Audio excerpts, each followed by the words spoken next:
કોઈ તમને ઓછા આંકે તો તમે ખરેખર ઓછા થઈ જાઓ છો, કે એ માત્ર એક અભિપ્રાય હોય છે?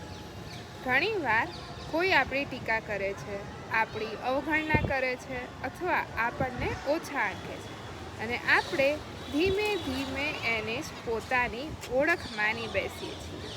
પણ એક પ્રશ્ન પોતાને જરૂર પૂછજો, આ વાસ્તવિકતા છે કે કોઈનો અભિપ્રાય?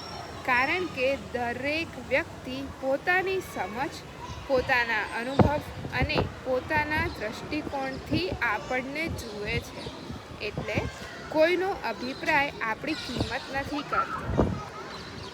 હીરાની કિંમત એ કોણે જોયો એના પરથી બદલાતી નથી, એ તો એના ગુણોથી જ થાય છે.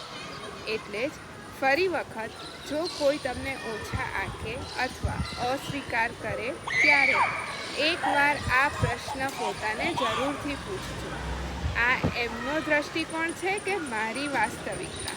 કદાચ આ એક પ્રશ્ન તમારો આત્મવિશ્વાસ અને આત્મસન્માન બંને બચાવી શકે છે.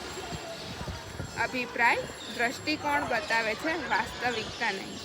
તમને શું લાગે છે, આપણે લોકોના અભિપ્રાયને પોતાની ઓળખ બનાવી દઈએ છીએ?